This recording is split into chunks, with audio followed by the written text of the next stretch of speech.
أعوذ بالله من الشيطان الرجيم بسم الله الرحمن الرحيم لم يكن الذين كفروا من أهل الكتاب والمشركين منفكين حتى تأتيهم البينة رسول من الله يتلو صحفا مطهرة فيها كتب قيمة وما تفرق الذين أوتوا الكتاب إلا من بعد ما جاءتهم البينة وما أمروا إلا ليعبدوا الله مخلصين له الدين حنفاء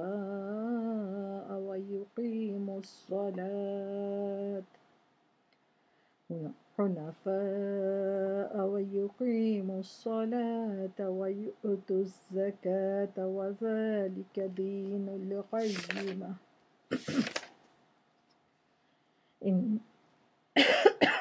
Excuse me. بسم الله الرحمن الرحيم إن الذين كفروا من أهل الكتاب والمشركين في نار جهنم خالدين فيها أولئك هم شر البرية إن الذين آمنوا وعملوا الصالحات أولئك هم خير البرية جزاؤهم عند ربهم جنات عدن تجري من تحتها الأنهار خالدين فيها أبدا رضي الله عنهم ورضوا عنه ذلك لمن خشي ربه অর্থ হচ্ছে আহলে কিতাব ও মুশরিকদের মধ্যে যেসব লোক কাফের ছিল তারা নিজেদের কুফরি হতে বিরত থাকতে প্রস্তুত ছিল না যতক্ষণ না তাদের কাছে উজ্জ্বল অকাট্য দলিল আসবে অর্থাৎ আল্লাহর কাছ থেকে একজন রাসূল যে পবিত্র সহিফা পড়ে শোনাবে যাতে সম্পূর্ণ শাশ্বত ও সঠিক বিষয়বস্তু লিপিবদ্ধ থাকবে পূর্বে যাদেরকে কিতাব দেওয়া হয়েছিল তাদের মধ্যে বিচ্ছিন্নতা দেখা দিয়েছে তাদের কাছে সুস্পষ্ট নিদর্শন এসে যাওয়ার পর আর তাদেরকে এটি ব্যতীত অন্য কোনো হুকুমই দেওয়া হয়নি যে তারা আল্লাহর বন্দেগী করবে নিজেদের দিনকে তারই জন্য খালেস করে সম্পূর্ণরূপে একনিষ্ঠ ও একমুখী হয়ে আর তারা নামাজ কায়েম করবে ও জাকাত দিবে মূলত এটি যথার্থ সত্য সঠিক ও সুদৃঢ় দিন আহলে কিতাব ও মুশরিকদের মধ্য থেকে যেসব লোক কুফরি করেছে তারা নিঃসন্দেহে জাহান্নামের আগুনে নিক্ষিপ্ত হবে এবং চিরকাল তাতে থাকবে এ লোকেরা নিকৃষ্টতম সৃষ্টি পক্ষান্তরে যেসব লোক ঈমান এনেছে ও ন্যাক আমল করেছে তারা নিঃসন্দেহে অতীব উত্তম সৃষ্টি তাদের পুরস্কার রূপে তাদের রবের কাছে চিরস্থায়ী বেহেশতসমূহ রয়েছে যেগুলো তলদেশ থেকে ঝর্ণাধারা প্রবাহমান হয়ে থাকবে তারা সেখানে চিরকাল বসবাস করবে আল্লাহ তাদের প্রতি সন্তুষ্ট হয়েছেন এবং তারাও আল্লাহর প্রতি সন্তুষ্ট হয়েছেন এসব কিছু তার জন্য যে নিজের রবকে ভয় করেছে আমি এতক্ষণ সূরা আল বাইয়িনা তেলাওয়াত এবং তার তরজমা পেশ করলাম মুফাসসিরগণ সূরা আল বাইয়িনার তাফসীর করতে গিয়ে বলেছেন যে কোরআনের মধ্যে সূরা আল বাইয়িনা হচ্ছে এটা ব্যাখ্যা করা বা এটা এক্সপ্লেইন করা এটা হচ্ছে খুবই টাফ একটা সূরা এক্সপ্লেইন করার জন্য এবং কথাগুলো অনেক ইম্পর্টেন্ট তো আমি চেষ্টা করব ইনশাআল্লাহ যে রমজান মাসে আল্লাহ রাব্বুল আলামিন আমার জন্য ইজি করে দেন যেন আমি সঠিক এবং সুস্পষ্টভাবে কথাগুলো তুলে ধরতে পারি সূরা আল বাইয়িনা মানে হচ্ছে ক্লিয়ার প্রুফ এবং সেই ক্লিয়ার প্রুফের কথাই মেইনলি এই সূরাতে বলা হয়েছে সূরা বাইয়িনার আরও কয়েকটি নাম রয়েছে যে বিভিন্ন নামে ডাকা হতো একটা বলা হচ্ছে সূরা কাইয়্যিমা যেটা আমরা ৩ নম্বর আয়াতে দেখি ফিহা কুতুবুন কাইয়্যিমা কারণ এই কাইয়্যিমা জিনিসটা খুব ইম্পর্ট্যান্ট এই সূরায় যে কথাগুলো বলা হয়েছে সেটার জন্য আরেকটা নাম হয়েছে সূরা বারিয়া যেটা আমরা দেখেছি শাররুল বারিয়া খায়রুল বারিয়া, যে আল্লাহ সৃষ্টির মধ্যে ভালো এবং মন্দ হওয়ার জন্য কি ক্রাইটেরিয়া রয়েছে সেই কথাগুলো এই সূরাতে বলা হয়েছে, সেজন্য সূরা বারিয়া বলা হতে পারে। সূরা ইনফিকাক, সূরা লাম ইয়াকুন, যেহেতু লাম ইয়াকুন দিয়ে শুরু হয়েছে, তো এরকমভাবে বেশ কয়েকটা নামই এই সূরাটি পরিচিত ছিল, এবং সূরা বাইয়েনা হচ্ছে এটার সবচেয়ে কমন নাম। সূরা আল বাইয়েনাকে আমরা যদি দেখি যে কোরআনের যে সেটিং সেই অনুযায়ী আমরা দেখি, তাহলে দেখব যে সূরা আলাক, সূরা কদরের পরপরই সূরা বাইয়েনাকে প্লেস দেওয়া হয়েছে এখানে। তো প্রত্যেকটা সূরারই যে প্লেসমেন্ট রয়েছে একটার পর একটা, সেটারও বিশেষ তাৎপর্য রয়েছে। তো সূরা আলাকে আমরা জানি যে আল্লাহ রাব্বুল আলামিনের পক্ষ থেকে যে ফার্স্ট রিভিলেশন এসেছিল, ইকরা বিসমি রাব্বিকাল্লাযী খালাক, এবং যেটা রমজান মাসে শুরু হয়েছিল আলহামদুলিল্লাহ। সো ফার্স্ট রিভিলেশন শুরু হয়েছে সূরা আলাকে, এটা প্রথমে এসেছে। তারপরে সূরা কদর এসেছে, যেখানে আমরা জানি যে সেই 1000 মান্থ অপেক্ষা যে রাত বেটা, সেই লাইলাতুল কদরের কথা যে সূরাতে বলা হয়েছে, এবং যেটাও রমজান মাসে আলহামদুলিল্লাহ যে সূরা আল কদরের কথা বলা হয়েছে, যেখানে কোরআনের এবং সেই রাতের ইম্পর্টেন্সের কথা বলা হয়েছে, যে সেই রাতের ইম্পর্টেন্স কেন, কারণ সেই রাতে হচ্ছে কোরআনকে নাজিল করা হয়েছিল। এবং তারপরে সূরা বাইয়ানার কথা বলা হয়েছে, যেখানে হচ্ছে যা এসেন্স অফ দ্য রিভিলেশনস এখানে বলা হয়েছে, যে সেই রিভিলেশনটাকে কোরআন এসেছে আমরা জানি, কোরআনকে ইম্পর্টেন্ট দেওয়া হয়েছে আমরা জানি, কিন্তু কোরআনকে বাস্তবায়ন করে কে দেখিয়েছেন, কোরআনের প্র্যাকটিক্যাল ইমপ্লিমেন্ট কে করেছেন, তার উপর ফোকাস করে সূরা আল বাইয়েনা। তো আলহামদুলিল্লাহ যে সূরা আলাক রমাদান মাসে রিভিল, সূরা কদর রমাদান মাস উপলক্ষে, এবং সূরা বাইয়েনা নিয়েও আমরা এই রমাদানে আলোচনা করছি, এবং এই প্লেসমেন্ট থেকে আমরা বুঝি যে এই রমজান মাসে আসলে এই সূরাটার ইম্পর্টেন্স অনেক বেশি। কারণ হচ্ছে কোরআনকে বোঝার জন্য আমাদেরকে সে রাসূল সাল্লাল্লাহু আলাইহি ইসলামের কাছে যেতে হবে, যেখানে সে ক্লিয়ার প্রুফের কথা বলা হয়েছে। তো আমরা বিস্তারিত আলোচনায় আসবো যখন সে আয়াত ভিত্তিক কথাগুলো চলে আসবে। তো প্রথম আয়াতে বলা হয়েছে, লাম ইয়াকুনিল লাযিনা কাফারু মিন আহলিল কিতাবি ওয়াল মুশরিকিনা মুনফাকিনা হাত্তা তাহতিয়াহুমুল বাইয়িনা। খুবই কঠিন কিছু কথা আল্লাহ রাব্বুল আলামিন এখানে বলেছেন, প্রথমেই শুরু করেছেন। আমরা দেখি যে আল্লাহ রাব্বুল আলামিন আসলে যখন তার অ্যাঙ্গার শো করেন, অথবা আল্লাহ রাব্বুল আলামিন যখন কারোর উপরে তার রাগ থাকে, সেই রাগটাকে এক্সপ্রেস করার জন্য দেখা যায় আল্লাহ রাব্বুল আলামিন একটা ওয়েতে সে কথাগুলো উপস্থাপন করেন কোরআনে যখন আমরা পড়তে থাকি।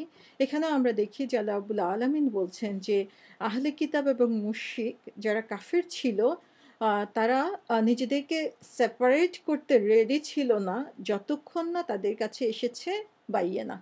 তাহলে এখানে কিছু জিনিস আমাদেরকে এখানে ফোকাস করা দরকার, সেটা হচ্ছে যে আল্লাহ রাব্বুল আলামিন বলছেন আল্লাযীনা কাফারু মিন আহলিল কিতাবি ওয়াল মুশরিকিনা, যে আহলি কিতাব এবং মুশরিকদের মধ্যে যারা কাফির ছিল তারা কি করেছে, মুনফাক্কিনা, তারা রেডি ছিল না নিজেদেরকে সেপারেট করতে, হাত্তা আনটিল, যতক্ষণ পর্যন্ত না তাতিয়াহুমুল বাইয়েনা, তাদের কাছে বাইয়েনা এসে পৌঁছলো। তাহলে আমি এই মূল জিনিসগুলোর উপরে মূলত ফোকাস করব আমাদের আলোচনাকে সংক্ষিপ্ত করার জন্য। তো এখানে আমরা দেখি যে মেইন যে জিনিসটা এখানে বলা হয়েছে, যে তারা নিজেদেরকে সেপারেটেড করতে প্রস্তুত ছিল না, এবং সেপারেশন শব্দটা এসেছে মুনফাক্কিনা দিয়ে। যে মুনফাক্কিনা শব্দটার অর্থ হচ্ছে যে কাট ওয়ানসেলফ অফ এওয়ে, যে কোনো কিছু থেকে নিজেকে কাট অফ করে নেওয়া, সেপারেট করে নেওয়া, এটাকেই মুনফাক্কিনা বলা হয়ে থাকে। আর মুনফাকিনা আরেকটা মিনিং হচ্ছে যে ডিসকন্টিনিউ ডুইং সামথিং, যে কোনো একটা কাজ, এবং এটা হচ্ছে যে কনস্ট্যান্টলি আগে করে আসছিল সেরকম কাজ থেকে নিজেকে ডিসকন্টিনিউ করা, এই কাজটাকেও মুনফাকিন বলা হয়ে থাকে। যে তারা নিজেদেরকে সেপারেট করে নেওয়া কোনো কিছু থেকে, অথবা কোনো কিছু রেগুলারলি তারা কনস্ট্যান্টলি করে আসছিল সেটা থেকে নিজেদেরকে ডিসকন্টিনিউড করা।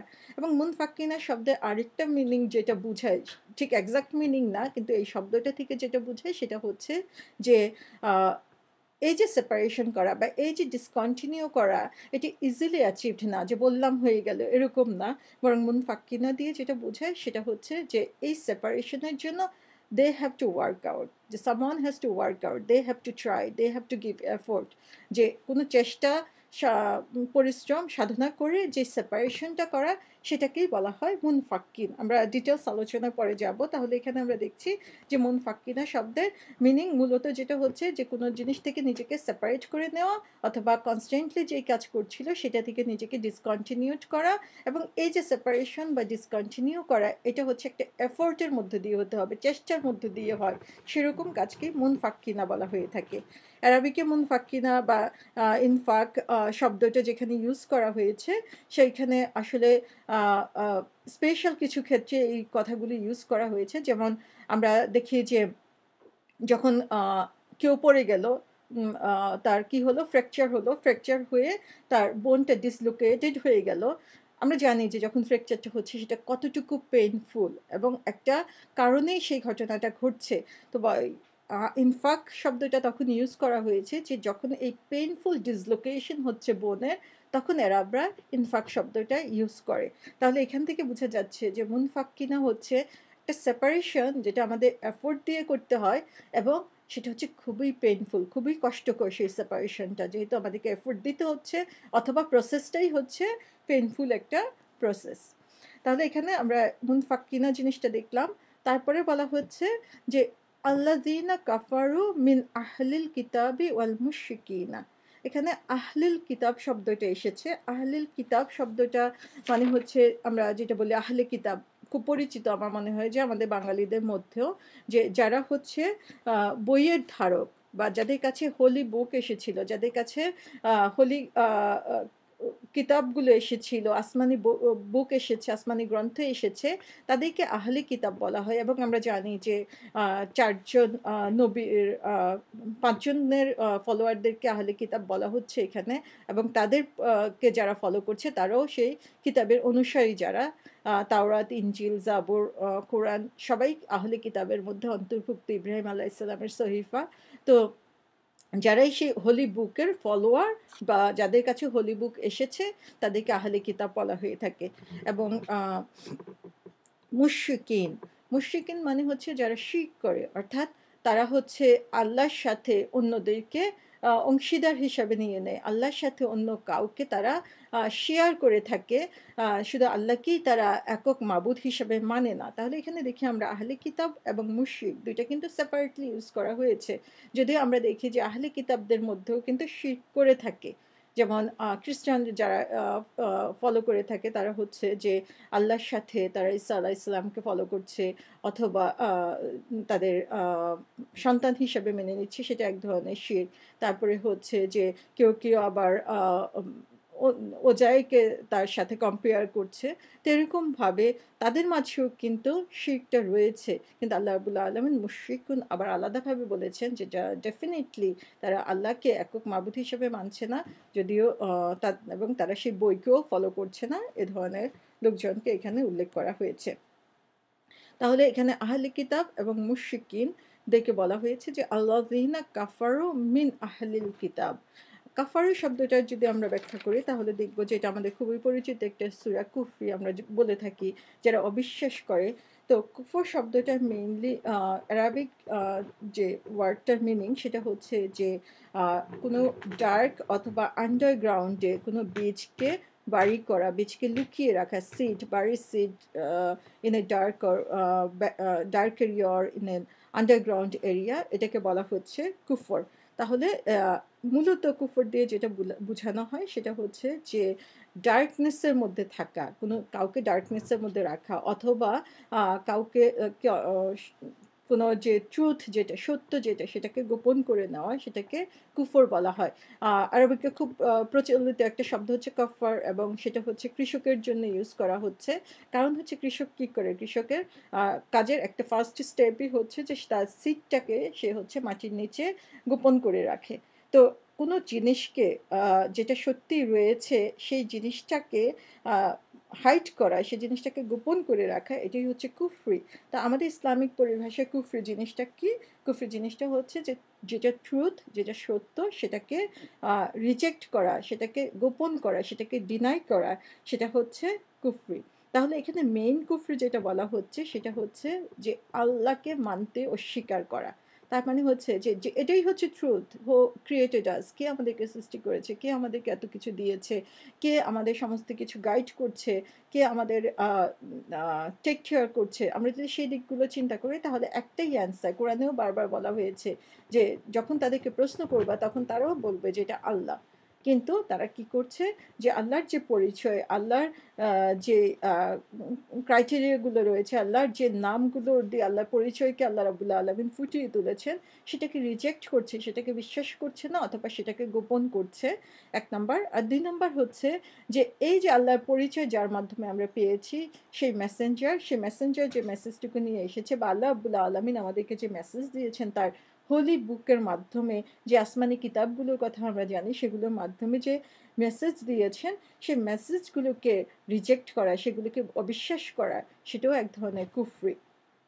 তাহলে এখানে আমরা দেখি যে শুধু আল্লাহকে অস্বীকার করাই না, বরং আল্লাহর পক্ষ থেকে যে মেসেজ আছে সেটাকে বিশ্বাস না করা বা সেটাকে গোপন করাটাও হচ্ছে এক ধরনের কুফরি। এবং এখানে এটা নিয়ে বিভিন্ন ধরনের তাফসীরকারগণ বিভিন্নভাবে ব্যাখ্যা করেছেন যে এখানে কি বোঝানো হয়েছে মিন আহলিল কিতাবি ওয়াল মুশরিকিনা বলে, যে কেউ বলেছেন যে এখানে আহলে কিতাব এবং মুশরিকদের স্মল একটা গ্রুপকে বোঝানো হয়েছে, যে যারা কুফরি করেছে, যারা অবিশ্বাস করেছে।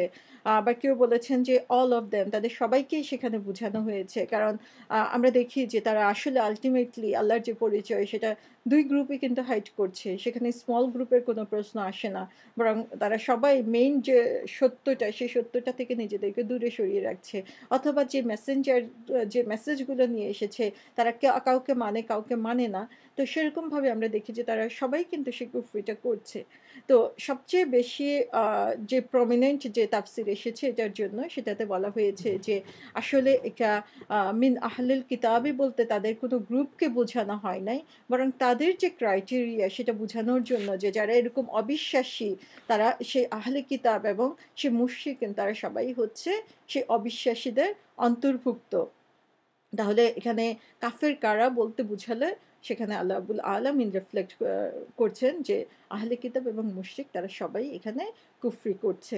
তাহলে আমরা এখানে মূল কথাটা এখানে দেখতে পাচ্ছি যে যারাই এখানে অবিশ্বাস করছে, সেই তাদের কাছে পরিপূর্ণ হেদায়েত আসার পরেও যে তারা হয় শিরক করছে অথবা তাদের বইকে ফলো করছে না, তাদেরকে আল্লাহ রাব্বুল আলামিন বলছেন যে তারা আসলে তাদের কাছে যে ট্রুথ এসেছে সেই ট্রুথটাকে তারা রিজেক্ট করছে, এবং সেখান থেকে তারা নিজেদেরকে সেপারেট করে নেওয়াটা তাদের জন্য খুবই কষ্টকর ছিল। মুনফাক্কিনা হাত্তা তাতিয়াহুমুল বাইয়িনা, যে যতক্ষণ না তাদের কাছে বাইয়িনা এসেছে। বাইয়িনা জিনিসটা কি? বাইয়িনা মানে হচ্ছে বাইয়িনা শব্দটা এসেছে বানা থেকে, যেটা মানে হচ্ছে যে ২ টা জিনিসকে আ আ খুব নিরাপদ দূরত্বে অবস্থান নেওয়া, যে ২ টা জিনিসকে খুব দূরে অবস্থান করানো, যাতে ২ টাকে সেপারেট করা যায়।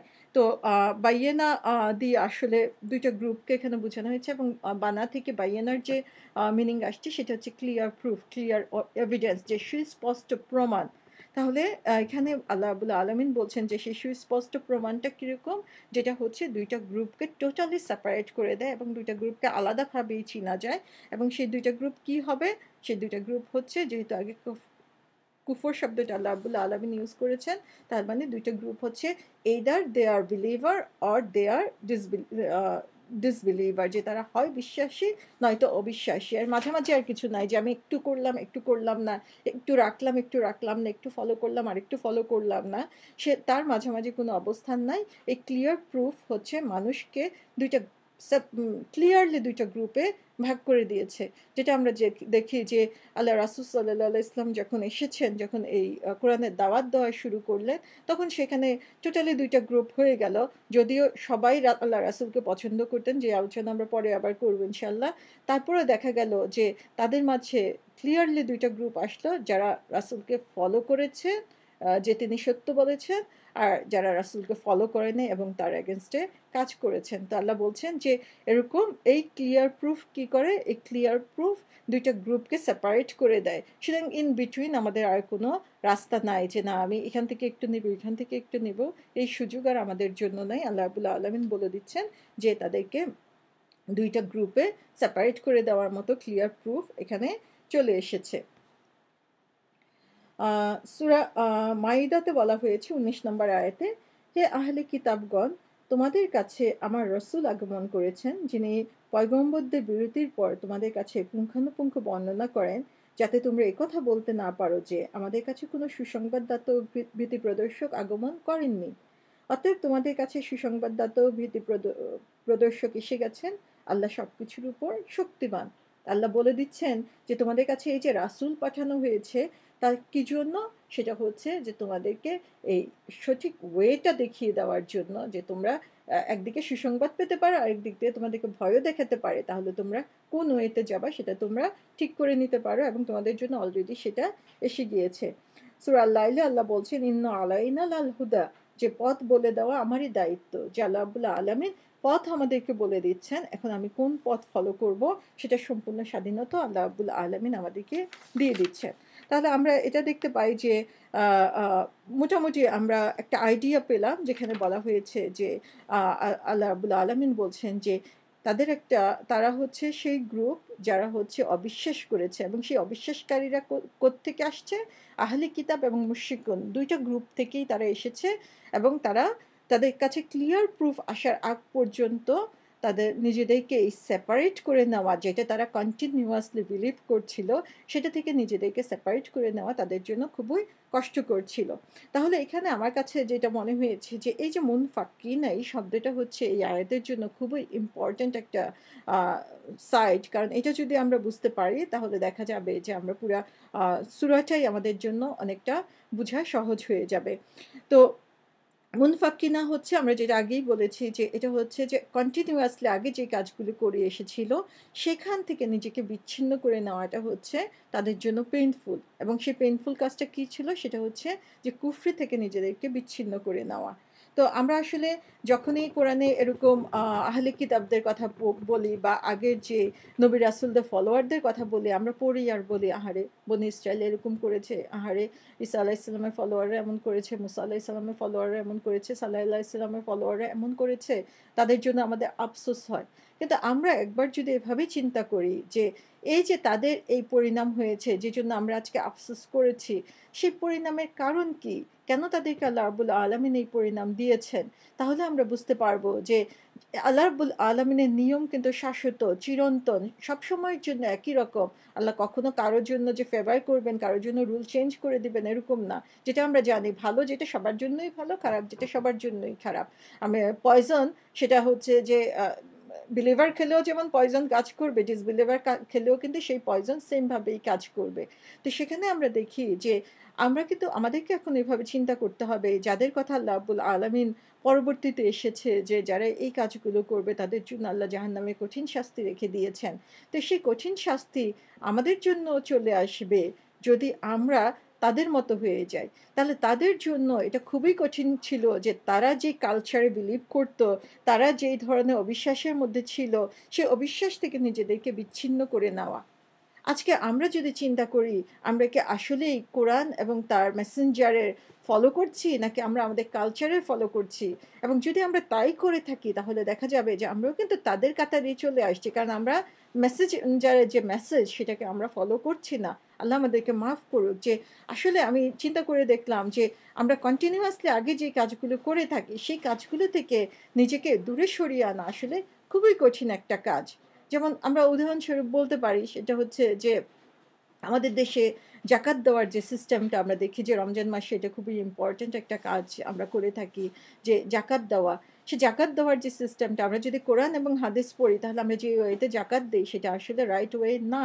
যেভাবে আমরা মানুষকে দেই, এবং জাকাত দিতে যেয়ে মানুষের উপকার করার কথা, সেখানে মানুষ দেখা যায় পায়ের নিচে পিষ্ট হয়ে মারা যাচ্ছে।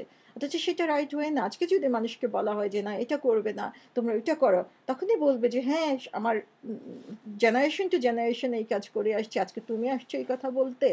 তো এরকমভাবেই কিন্তু যখন আল্লাহ রাসূল সাল্লাল্লাহু আলাইহি ওয়াসাল্লাম দাওয়াত দিয়েছেন, অন্য নবী রাসূলগণ যখন দাওয়াত দিয়েছেন, তখন তাদের একটাই কথা ছিল যে আমার বাপ-দাদা যা করে এসেছে সেটা থেকে কি আমি দূরে সরে যাব? তাহলে তুমি আমার জন্য ক্লিয়ার প্রুফ নিয়ে আসো, যে এটা প্রমাণ করে দাও যে এটা কিভাবে সম্ভব। এবং সেই ক্লিয়ার প্রুফের কথাই আল্লাহ রাব্বুল আলামিন এখানে বলছেন। আজকে আমরা দেখি যে আমাদের মাঝে অনেক ধরনের আ আ কাস্টম প্রচলিত রয়েছে, যে কাস্টমগুলো আমরা যদি কোরআন হাদিস খুঁজি তাহলে কিন্তু পাবো না। একটা খুব গুরুত্বপূর্ণ একটা কাস্টম যেটা আমরা আমার মনে হয় যে মোর দ্যান 90% পিপল করে থাকে, সেটা হচ্ছে যে আমাদের কেউ মারা গেলে মৃত্যুর পরে চল্লিশা করা, কুলখানি করা। আমরা কোরআন হাদিস যদি খুঁজি তাহলে কোথাও পাবো না এই কুলখানি সিস্টেম। কিন্তু আজকে আপনি কাউকে বলতে চান তাহলে আপনার উপরে তারা অ্যাটাক করতে আসবে। তার কারণ হচ্ছে যেটা বলা হয়েছে যে মুনফাক্কি না, এটা হচ্ছে খুবই পেইনফুল একটা সেপারেশন প্রসেস। আপনি যদি করতে চান আপনাকে অনেক পেইনের মধ্য দিয়ে যেতে হবে, এবং বিলিভারদের জন্য এটাই বলা হয়েছে যে এই হচ্ছে পেইনফুল সেপারেশন তাদের জন্য, তারা যদি সেটা সেই কালচারাল বিলিফ থেকে বা কন্টিনিউয়াসলি যে ভুল করে আসছিল সেই ভুল থেকে নিজেদেরকে দূরে সরিয়ে রাখতে পারে। আমরা লাইলাতুল কদরের কথা জানি যে রমজান মাসে লাইলাতুল কদর খুব ইম্পর্ট্যান্ট। আমাদের খুবই প্রচলিত একটা ধারণা হচ্ছে সেটা 27-এর রাত, কিন্তু আমরা কোরআন হাদিস যদি খুঁজি কোথাও সুস্পষ্টভাবে সেই কথা বলা নাই। বলা হয়েছে লাস্ট 10 নাইটের এভরি অড নাইটে তোমরা সেটাকে খুঁজো। এবং সেটাই হচ্ছে, এখন আপনি কাউকে জিজ্ঞাসা করেন 27 রাত কবে, শবে বরাত কবে, সেটা হচ্ছে আরেকটা, যে শবে বরাত কোত্থেকে এসেছে সেটা সোর্স আমরা জানি না, কিন্তু আপনি কাউকে বলতে যাবেন সেটাও আপনার জন্য একটা পেইনফুল সেপারেশন হবে। তা আমরা যদি তাদের সাথে নিজেদেরকে কম্পেয়ার করি যে আমরা কি সেই গ্রুপের মধ্যে পড়ে যাই, তাহলে আমার মনে হয় যে আমাদের কারেকশন প্রসেসটা অনেক বেশি ইজি হবে, এবং আমরা আরও বেশি কমফোর্ট ফিল করব নিজেদেরকে কারেক্টেড করে নিতে। তাহলে আল্লাহ রাব্বুল আলামিন এখানে বলছেন যে তাতিয়া হুমুল বাইয়েনা, যে আল বাইয়েনা যে নির্দিষ্ট, আমরা আগেও শুনেছি যে আল শব্দটা যখন থাকে সেটা হচ্ছে ডেফিনেটলি বোঝায় যে যখন তারা বলে যে ঠিক আছে যতক্ষণ পর্যন্ত না তুমি ক্লিয়ার প্রুফ নিয়ে আসো ততক্ষণ পর্যন্ত আমাদের বাপদাদার ধর্ম, বাপদাদার যে সিস্টেম, বাপদাদার যে কাস্টম, আমরা সেখান থেকে দূরে সরে আসতে পারবো না। তা আল্লাহ বলছেন তুমি আল বাইয়েনা চাচ্ছ, দ্য ক্লিয়ার প্রুফ চাচ্ছ, দ্য সুস্পষ্ট প্রমাণ চাচ্ছ। তোমার সামনে সুস্পষ্ট প্রমাণ রয়েছে। কি সেই প্রমাণ? রাসূলুম মিনাল্লাহি, যে আল্লাহর পক্ষ থেকে যে রাসূল এসেছে সেই তোমাদের জন্য সুস্পষ্ট প্রুফ। সুবহানাল্লাহ, যে আল্লাহ রাব্বুল আলামিন তাদের জন্য সুস্পষ্ট প্রুফ দিয়ে দিয়েছেন। এবং এখানে আহলুল কিতাব শব্দটা দিয়ে আমরা দেখি যে আল্লাহ রাব্বুল আলামিন ইচ্ছা করলে ইহুদি নাসারা বলতে পারতেন এখানে, কিন্তু আল্লাহ রাব্বুল আলামিন বলেন নাই। আহলে কিতাব বলে তাদেরকে যে বই দিয়ে অনার করা হয়েছে সেই কথাটা আল্লাহ রাব্বুল আলামিন এখানে স্মরণ করিয়ে দিচ্ছেন। এবং এই যারা বইয়ের ফলোয়ার, সে যাই হোক যতই চেঞ্জ করুক না কেন, সেখানেও কিন্তু রেসপেক্টের ব্যাপার আছে, যে নলেজের প্রতি যে রেসপেক্টটা, যেটা আমরা দেখি যে কোরআনে শুরুই হয়েছে কি দিয়ে। কোরআনে যখন ফার্স্ট রিভেলিয়েশন আসলো, বলা হতে পারতো যে না তোমরা নামাজ কায়েম করো, বলা হতে পারতো তোমরা জাকাত দাও, বলা হতে পারতো যে তোমরা কালেমা পড়ো, কারণ এগুলোই হচ্ছে আমাদের পিলার। কিন্তু আল্লাহ রাব্বুল আলামিন ফার্স্ট রিভেলিয়েশনে শুরু করেছেন কি দিয়ে? ইকরা, পড়ো। যে নলেজের প্রতি আল্লাহ রাব্বুল আলামিন অনেক গুরুত্ব দিয়েছেন। এবং আজকে মুসলিম জাতি আমরা আসলে সেই নলেজ থেকে কত দূরে সরে আসছি। যে আমি যখন দেখি যে আমাদের এখনকার যে পরিস্থিতি, সেই পরিস্থিতিতে আমাদের খুব কমন একটা এই যেটা যে আমরা ট্রাই করি কি করতে, যে তাদের প্রোডাক্টকে অ্যাভয়েড করার জন্য, যে ইসরায়েলি প্রোডাক্ট আমরা অ্যাভয়েড করবো, এটা হচ্ছে আমাদের যে ঘৃণা সেটাকে প্রকাশ করার, বা আমাদের যে আমরা যে একটা প্রতিরোধের মনোভাব আছে সেটা প্রকাশ করা। এটা খুবই ভালো যে আমরা সেটা করছি, এবং সেটার মাধ্যমে আমরা হয়তো বা ফাইন্যান্সিয়ালি তাদের উপর কিছু অ্যাকশন নিতে পারি আমরা সেখানে। কিন্তু তার চেয়েও বড় ব্যাপার যেটা, যে আমরা তো আমাদের নলেজ দিয়ে, কোয়ালিটি দিয়ে, আমাদের কোয়ালিফিকেশন দিয়ে আমরা তাদেরকে প্রুভ করতে পারি। কারণ আজকে আমরা যখনই যেটা অ্যাভয়েড করতে চাই আমরা দেখি যে দ্য বেস্ট কোয়ালিটির জিনিস সেখান থেকেই আসছে। অ্যাভয়েড করাটা অনেকের জন্যই খুব কঠিন হয়ে যায় সেখানে। অথচ আমরা যদি ডিটারমাইন্ড হতাম সেই নলেজের প্রতি, তাহলে আমরাই কিন্তু সেই জিনিসটা প্রডিউস করতে পারতাম, আমরাই তার অল্টারনেট একটা কিছু রেডি করতে পারতাম। তা আমাদের আসলে ইগোটা সেরকম হওয়া উচিত, প্রেফারেন্সটা সেদিকেই বেশি হওয়া উচিত, যে আমরা নিজেদেরকে কতটুকু কোয়ালিফাইড করে গড়ে তুলতে পারছি।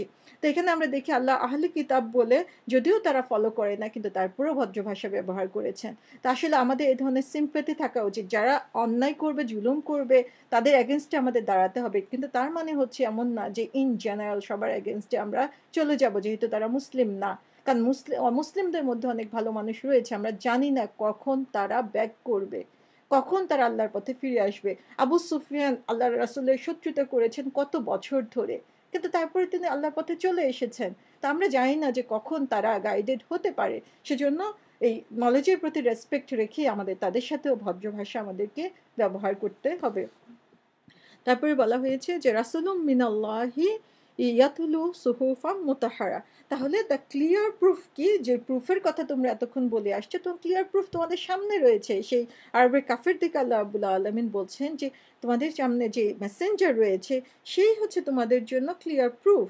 এবং আমরা রাসূলুন শব্দটার মধ্যে যদি দেখি তাহলে দেখব যে সাধারণত আর রাসূল বলা হয়ে থাকে, যে দ্য মেসেঞ্জার যদি সুনির্দিষ্টভাবে প্রফেট মুহাম্মদ সাল্লাল্লাহু আলাইহি ইসলামকে বোঝানো হয়ে থাকে। কিন্তু আল্লাহ রাব্বুল আলামিন এখানে বলছেন রাসূলুন, যে রাসূলুন শব্দটা হচ্ছে আরবিকে খুব গ্র্যান্ড ওয়েতে ইউজ করা হয়, যে শুধুমাত্র যে তার অ্যাবিলিটি সেটার মধ্যে এটা লিমিটেড না, বরং he is perfect and he has no mistake. যে তার পারফেকশন বোঝানোর জন্য, তার কোয়ালিটি বোঝানোর জন্য, তার যে ম্যাগনিফিসেন্ট চরিত্র আছে সেটাকে আল্লাহ রাব্বুল আলামিন এখানে বোঝানোর জন্য রাসূলুন শব্দটি ইউজ করেছেন, যেটা ইমাম গাজ্জালী রাহমাতুল্লাহ আলাইহি বলেছেন যে এখানে আসলে রাসূল সাল্লাল্লাহু আলাইহি ইসলামের চরিত্রের প্রতি রিফ্লেক্ট করা হতে পারে। সূরা কলমে আল্লাহ রাব্বুল আলামিন বলছেন ৪ নম্বর আয়াতে, ওয়া ইন্নাকা লাআলা খুলুকিন আযীম, আপনি অবশ্যই মহান চরিত্রের অধিকারী। আল্লাহ রাব্বুল আলামিন নিজে এখানে সার্টিফিকেট দিচ্ছেন। এবং যাদের সামনে রাসূল সাল্লাল্লাহু আলাইহি ইসলাম ছিলেন, সেখানে আমরা দেখি যে তারা সবাই কিন্তু এই ব্যাপারে একমত যে রাসূল সাল্লাল্লাহু আলাইহি ইসলামের চরিত্র ছিল, তাদের ক্যারেক্টার ছিল তাদের সবার মধ্যে বেস্ট। সেজন্য আমরা দেখি যে হাজরে আসওয়াদ যখন কাবাকে রিকনস্ট্রাকশন করা হচ্ছিল, তখন হাজরে আসওয়াদ যে ব্ল্যাক স্টোনটাকে কে বসাবে, এটা হচ্ছে তাদের অনারের একটা সাইন। সেটা নিয়ে তাদের মাঝে অনেক ধরনের তর্ক বিতর্ক হলো এবং শেষ পর্যন্ত তারা কি করলো, যে তারা ডিসিশন নিল যে সকালবেলা যে প্রথমে আসবে সেই এই ব্যাপারে ডিসিশন নেবে। এবং আল্লাহ রাব্বুল আলামিনের ইচ্ছা যে মুহাম্মদ সাল্লাল্লাহু আলাইহি ইসলাম সেখানে সবার আগে আসলেন। তিনি কিন্তু তখন মেসেঞ্জার ছিলেন না, কিন্তু প্রত্যেকটা ট্রাইব তখন হচ্ছে স্বস্তির নিঃশ্বাস ফেললো, যে সবাই মনে করতো যে হ্যাঁ, মুহাম্মদ কখনো আমাদেরকে ভুল ডিসিশন দিবে না, এবং সবাই মনে করতো যে সে আমার আপনজন। এরকমভাবেই তিনি সবার সাথে ট্রিট করতেন।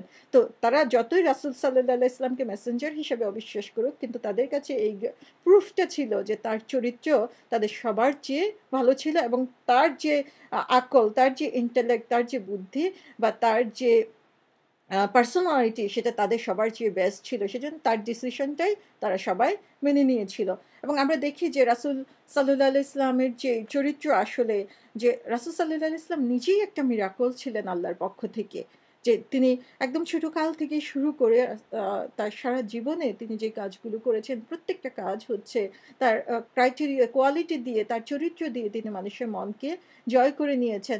যদিও তারা ইসলাম কবুল করে নাই, কিন্তু তারা এই ব্যাপারে সাক্ষী দিয়েছে যে মুহাম্মদের মতো ভালো মানুষ তাদের মধ্যে আর নেই। এবং সে কারণেই আমরা দেখি যে রাসূল সাল্লাল্লাহু আলাইহি ইসলাম তার পথে কাঁটা বিছিয়ে দিতেন যে মহিলা, সেই মহিলা একদিন অনুপস্থিত ছিল, যে রাসূল সাল্লাল্লাহু আলাইহি ইসলাম তাতেই পেরেশান হয়ে গেলেন যে সে আজকে কাঁটা দিতে পারে নাই, নিশ্চয়ই তার কিছু কোনো খারাপ কিছু হয়েছে, সে সিক হয়েছে, এবং তিনি দেখতে চলে গেলেন তার কাছে। সুবহানাল্লাহ! যে আমরা চিন্তা করতে পারি যে প্রতিদিন ফজরের টাইমে সকালবেলা ঘুম থেকে উঠেন, মসজিদে যেতেন তিনি নামাজ পড়ার জন্য, সেই রাস্তায় কাঁটা বিছিয়ে দিতেন, সেই কাঁটা তিনি নিজ হাতে সরিয়ে নামাজে যেতেন। একটা দিন তিনি টু শব্দ করেন নাই। আমরা একটু কম্পেয়ার করি নিজেদেরকে, যে আমরা কত অস্থির হয়ে যাই একটু ভুল হলেই। আমি নিজেকে সহই বলবো যে আসলে আমাদের পেশেন্স আরো কত বেশি, যদি সেই রাসূলকে আমরা ফলো করি, যেটা বলা হয়েছে যে সে মেসেঞ্জার হচ্ছে তোমাদের জন্য ক্লিয়ার প্রুফ। সে মেসেঞ্জারকে আমরা যদি ফলো করতে না পারি, যে কুফরির যে সংজ্ঞা ডেফিনেশন আসে, সেই ডেফিনেশনের মধ্যে কিন্তু আমরা পড়ে যাচ্ছি। আল্লাহ আমাদেরকে মাফ করুক। তাহলে আমরা দেখি যে রাসূল সাল্লাল্লাহু আলাইহি সাল্লাম যখন মক্কা থেকে মদিনায় হিজরত করছিলেন, তখন রাস্তার মধ্যে তিনি এবং আবু বকর রাদিয়াল্লাহু আনহু একটা সেই ডেজার্টের মধ্যে একটা ঘর দেখতে পেলেন, এবং তারা খুবই ক্লান্ত ছিলেন, তাদের কাছে কোনো খাবার ছিল না। তারা সেখানে যেয়ে সেই মহিলাকে বললেন যে তোমার কাছে কোনো খাবার আছে নাকি, আমাকে দাও। এবং তারা এত পুয়ার ছিল, বলল যে অফার করার মতো, দেওয়ার মতো কোনো খাবার তাদের কাছে নেই। এবং দেখা গেল যে একটা খুব ওল্ড একটা শিপ আর গোট ছিল সেখানে, এবং রাসূল সাল্লাল্লাহু আলাইহি ওয়াসাল্লাম বললেন যে আমি কি সেটাকে করতে পারি, মিল্কিং করতে পারি। এবং সে খুব অবাক হলো যে এটা তো ওল্ড হয়ে গেছে, এটা এখন মৃত্যুর জন্য ওয়েট করছে, অথবা এটাকে স্লটার করে এখন খাওয়ার জন্য ওয়েট করছে। তো এটা থেকে আবার কোত্থেকে মিল্কিং হবে। সে বলছে ঠিক আছে তুমি করো। রাসূল সাল্লাল্লাহু আলাইহি ওয়াসাল্লাম তার গায়ে হাত বুলিয়ে দিলেন, এবং দেখা গেল যে সেখান থেকে যে মিল্ক পাওয়া গেল সেটা তারা সবাই খেলেন এবং তার ফ্যামিলির জন্য রেখে দিলেন। এবং পরবর্তীতে তার সেই মহিলা এবং তার হাজব্যান্ড তারা কিন্তু তখন জানতো না, রাসূল সাল্লাল্লাহু আলাইহি ওয়াসাল্লাম কিন্তু তাদেরকে ইসলামের কথা বলেনও নাই কখনো। তো যখন তারা জানতে পারলেন যে এই লোক এরকম কাজ করেছে, তখন তার হাসব্যান্ড বলল যে নিশ্চয়ই সে হচ্ছে সেই ব্যক্তি যার কথা মক্কায় আলোচনা হচ্ছে, যে সে মানুষকে একটা নতুন ধর্মের দিকে দিচ্ছে। এবং তারা ডেফিনিটলি বিশ্বাস করলো যে রাসূল সাল্লাল্লাহু আলাইহি ওয়াসাল্লাম দাওয়াত দেন নাই, কিন্তু তারপরেও তখন তারা বিশ্বাস করে নিল যে এটাই হচ্ছে সত্যিকারের ধর্ম, এবং সাথে সাথে তারা ইসলাম কবুল করে নিল। সুবহানাল্লাহ, যে রাসূল সাল্লাল্লাহু আলাইহি ওয়াসাল্লামের অ্যাক্টিভিটি, তার অ্যাপিয়ারেন্স, এটাই ছিল তাদের কাছে এমন, যে তার পার্সোনালিটি তাদেরকে ইসলামের প্রতি আকৃষ্ট করে নিল। উহুদের যুদ্ধে রাসূল সাল্লাল্লাহু আলাইহি ওয়াসাল্লামের একটা বিরাট মিরাকল, যেটা না বলে পারছি না, যে সেখানে এক সাহাবীর ইতে এনিমির অ্যাটাকে সাহাবীর চোখ খুলে পড়ে গেল, যে তার চোখের যে আইবল, সেই আইবল খুলে পড়ে আসলো এবং সেটা ঝুলতে লাগলো। এবং আমরা একটু চিন্তা করতে পারি যে আইবল খুলে চলে আসছে কতটুকু পেইনফুল তার জন্য, এবং তিনি রেডি যে সে চোখটা টেনে নিজে ছিঁড়ে ফেলে দিবেন, এত পেইন যেটা তিনি সহ্য করতে পারছেন না। রাসূল সাল্লাল্লাহু আলাইহি ওয়াসাল্লাম নিজের হাতে সে আইবলটা ধরে সেটাকে আবার তার আই সকেটে বসিয়ে দিলেন, এবং তিনি আবার দেখতে পেলেন। সুবহানাল্লাহ, যে রাসূল সাল্লাল্লাহু আলাইহি ওয়াসাল্লামের মিরাকল আসলে তার জীবনের প্রত্যেকটা ঘটনাই যদি আমরা এক্সপ্লেন করি, যে মিরাকলের পর মিরাকল, যেটা বলে শেষ করা যাবে না। তা আল্লাহ রাব্বুল আলামিন বলছেন যে এই রাসূল হচ্ছেন তোমাদের জন্য বাইয়িনা, এই রাসূল হচ্ছেন তোমাদের জন্য ক্লিয়ার প্রুফ। এবং আমরা দেখি যে রাসূল উম্মি ছিলেন, ইলিটারেট ছিলেন, সেই রাসূল কিনা এত সুন্দর একটা কোরআন প্রেজেন্ট করেছেন, এত সুন্দর কথাগুলো প্রেজেন্ট করেছেন, এবং সেটাই তো তার জন্য একটা লিভিং মিরাকল, যে কোরআন হচ্ছে তার জন্য একটা লিভিং মিরাকল, যে সেখানে আল্লাহ রাব্বুল আলামিনের সমস্ত প্রুফগুলো আল্লাহ রাব্বুল আলামিন দিয়ে দিয়েছেন। তাহলে এই বাইয়েনা হচ্ছে যে রাসূল সাল্লাল্লাহু আলাইহি ওয়াসাল্লাম নিজে এবং মেসেঞ্জার, এবং তিনি যে মেসেজটা আমাদেরকে কনভে করেছেন, এই দুইটাই হচ্ছে বাইয়েনা। তার মানে হচ্ছে শুধু মেসেঞ্জারের দিকে আমাদের তাকালে হবে না, মেসেজটাও দেখতে হবে। আবার সেই মেসেজটাকে বুঝতে হলে আমাদেরকে মেসেঞ্জারের দিকেও তাকাতে হবে, যে তিনি কেমন ছিলেন, কিভাবে সেই মেসেজটা নিয়ে সবার কাছে পৌঁছিয়ে দিয়েছেন। তো আজকে মুসলিম হিসাবে আমাদের আসলে এটা কম্বাইন করতে হবে। শুধু থিওরি বললে হবে না, সেটা আমাদের প্র্যাকটিক্যালি ইন পার্সন আমাদের অ্যাকশনে নিয়ে আসতে হবে, এবং ইন পার্সন আমরা যেটা অ্যাকশনে আনি সেটা থিওরির সাথে আমাদেরকে মিলিয়ে নিতে হবে। আজকে আমরা যদি মুসলমানদেরকে দেখি, ইসলামকে বুঝার কোনো উপায় থাকে না। আবার যখন কোরআন পড়ে কেউ, তখন বলে যে এটা তো আমরা মুসলমানদের মধ্যে দেখি না। ডক্টর বিলাল ফিলিপস খুব সুন্দর একটা কথা বলেছেন, যে Islam is what Muslims are suppose to do and not necessarily what Muslims do. আসলেই আজকে এটা কত সত্য হয়ে গিয়েছে। তো এই জিনিসগুলো আমাদেরকে খেয়াল রাখতে হবে, যে রাসূলুম মিনাল্লাহি, যে ক্লিয়ার এভিডেন্সের কথা বলা হয়েছে, সেটা মেসেজ এবং মেসেঞ্জার দুজনেই হচ্ছে আমাদের জন্য ক্লিয়ার এভিডেন্স। এবং তার কাজটা কি ছিল? তার কাজটা ছিল ইয়াতলু, যে মানুষকে পড়ে শোনানো। তিলাওয়া শব্দটা এসেছে, ইয়াতলু হচ্ছে তিলাওয়া থেকে এসেছে। তিলাওয়া শব্দের একটা মিনিং হচ্ছে যে টু রিড করা, এবং আরেকটা মিনিং হচ্ছে যে ফলো করা। আমরা যখন রিড করি তখন কিন্তু আমরা কি করছি? আই দিয়ে ফলো করছি। অথবা আমরা যখন রিড করি তখন সেই রিডটা, যেটা আমরা রিড করছি সেটাকে ফলো করাও হচ্ছে তেলাওয়ার হকের মধ্যে পড়ে যায়। তা আমরা বলি যে কোরআন তেলাওয়াত করতে হবে, কিন্তু আসলে সে তেলাওয়াত মানে হচ্ছে যে কোরআনটা আমরা যেটা পড়ছি সেটার সাথে সাথে আমাকে সেটা ফলো করতে হবে। আর আমরা যদি না জানি তাহলে তো আমরা সেটা ফলো করতে পারবো না। তেলাওয়াত শব্দে আরেকটা মিনিং হচ্ছে যে টু রিপিট ওয়ার্ডস, যে আমি যা শুনলাম তা আবার বললাম। আমরা যখন ওথ নেই তখন যা বলছে সাথে সাথে আমরা কি করি, যে সেটা আবার আমরা রিপিট করছি। কিন্তু সেই রিপিটেশনটা কেমন হতে হবে? Without any change. যে তেলাওয়া হচ্ছে এমন রিপিটেশন, যে আমি যখন রিপিট করবো সেখানে কোনো চেঞ্জ করা যাবে না। আমরা জানি যে রাসূল সাল্লাল্লাহু আলাইহি ওয়াসাল্লামের কাছে যখন রিভিলেশন আসতো, রাসূল সাল্লাল্লাহু আলাইহি ওয়াসাল্লাম তো ইলিটারেট ছিলেন, তাকে লিখে দেওয়া হতো না যে দেখে দেখে পড়বেন। জিবরাইল আলাইহিস সালাম বলতেন, এবং রাসূল সাল্লাল্লাহু আলাইহি ওয়াসাল্লাম সেটা আবার রিপিট করতেন। এবং বলা হয়েছে যে পুরো রমজানে রাসূল সাল্লাল্লাহু আলাইহি ওয়াসাল্লাম অ্যাটলিস্ট 2 টাইমস পুরো কোরআনটাকে পড়ে এবং রিপিট জিবরাইল আলাইহিস সালামকে পড়ে শোনাতেন। তাহলে এই যে জিবরাইল আলাইহিস সালামের কাছ থেকে যখন রিভিলেশন আসতো, উনি তখন সেটাকে রিপিট করতেন উইদাউট এনি চেঞ্জ। এটাকেই তেলাওয়া বলা হয়েছে। এবং রাসূল সাল্লাল্লাহু আলাইহি ওয়াসাল্লাম আবার উইদাউট এনি চেঞ্জ এই কথাগুলোকেই অন্যদের মাঝে তিনি পৌঁছে দিয়েছেন। এবং আমরা জানি যে আল্লাহ রাসূল সাল্লাল্লাহু আলাইহি ওয়াসাল্লামের কাছে যখন সেই রিভিলেশন তিনি অস্থির হয়ে যেতেন, আমি কি ভুলে যাই, আমি কি ঠিকমতো হক আদায় করতে পারছি, আমি কি সঠিকভাবে বলতে পারছি। আল্লাহ রাব্বুল আলামিন বলছেন যে তোমার অস্থির হতে হবে না, তোমাকে তোমার মনে যাতে এই কোরআনটা থাকে সেটার ব্যবস্থা আমিই করে দিব। তো সেটা আমরা দেখি যে তেলাওয়া হচ্ছে উইদাউট এনি চেঞ্জ, সেটাকে রিপিট করা। এবং আমরা জানি যে আল্লাহ রাব্বুল আলামিন নিজেই বলেছেন যে কোরআনকে আল্লাহ রাব্বুল আলামিন প্রিজার্ভ করবেন, এটাকে কোনো চেঞ্জ তিনি হতে দিবেন না। ইয়াতলু সুহুফা মোতাহারা, যে তিনি সেই পবিত্র বইগুলো থেকে তিনি পড়ে শোনাতেন। তো এখানে সুহুফা আসলে ফিগারেটিভ অর্থে বোঝানো হয়েছে। সুহুফা মানে হচ্ছে লিখিত কাগজ, কিন্তু রাসূল সাল্লাল্লাহু আলাইহি ওয়াসাল্লাম যখন পড়েছেন তখন আসলে সেটা ইন দ্য বিগিনিং এটা রিটেন ফর্মে ছিল না। এটা ফিগারেটিভ অর্থে এখানে বলা হয়েছে যে তার কাছে যে রিভিলেশনগুলো এসেছে সেই রিভিলেশনগুলো তিনি তাদেরকে পড়ে শোনাতেন। সুহুফা মোতাহারা, কি ধরনের রিভিলেশন ছিল এটা? সেই রিভিলেশনটা হচ্ছে পিওর এবং প্রোটেক্টিভ। তাহলে কিসের থেকে পিওর, কি থেকে এটাকে প্রোটেক্ট করা হয়েছে? From any change.